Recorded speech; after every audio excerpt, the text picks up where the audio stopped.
দূর দূরান্তে নেই কোনো মানব বসতি।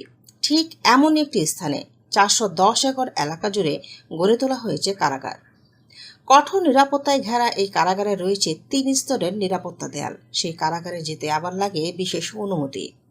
এমনকি ভয়ঙ্কর এই কারাবন্দীদের নিয়ন্ত্রণে রাখতে মোতায়েন রয়েছে আইনশৃঙ্খলা বাহিনীর প্রায় সহস্রাধিক সদস্য।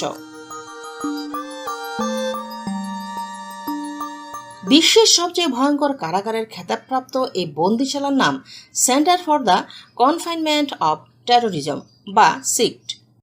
মধ্য আমেরিকার ছোট দেশ এল সালভাদর 1980 থেকে 1992 সাল পর্যন্ত গৃহযুদ্ধে জর্জরিত ছিল দেশটি। তখন হাজার হাজার মানুষের মৃত্যু হয়। ক্ষুধা আর দারিদ্র্য থেকে বাঁচতে অনেকেই পাড়ি জমায় যুক্তরাষ্ট্রে। সেখানে গিয়ে নিজেদের সংখ্যালঘু ভাবা সালভাদরিয়ানরা অপরাধী চক্র গড়ে তোলে। পরে তাদের ধরে ধরে এল সালভাদরে ফেরত পাঠানো হয়।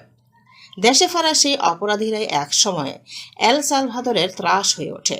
এরপর খুনোখুনির জন্য বিশ্বজুড়ে বদনাম ছড়িয়ে পড়ে দেশটির। কিন্তু গেল কয়েক বছরে এল সালভাদরে অপরাধের মাত্রা 70% কমে গিয়েছে।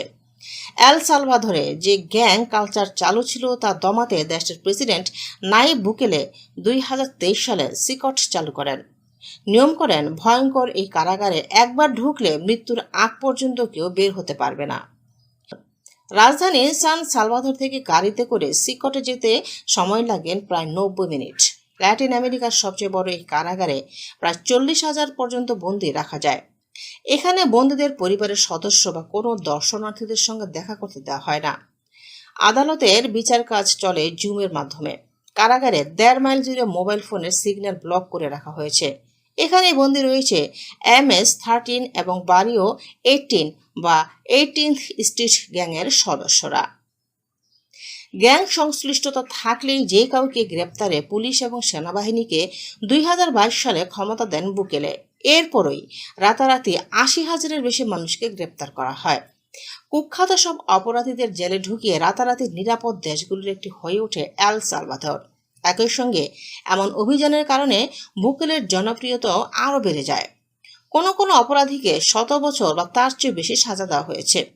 অনেক অবশ্য এখনো অভিযুক্তি করা হয়নি, কিন্তু কারাগারের পরিচালক জানিয়েছেন কোনো কারাবন্দী এখান থেকে বের হতে পারবে না। তার কথা কতটা সত্য তা কারাগারের নিরাপত্তাই বলে দেয়।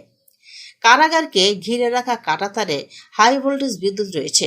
কারাবন্দীদের প্রতিদিন মাত্র আধা ঘন্টার জন্য সেল থেকে বের করা হয়, আর 24 ঘন্টা ধরে জ্বালিয়ে রাখা হয় বাতি।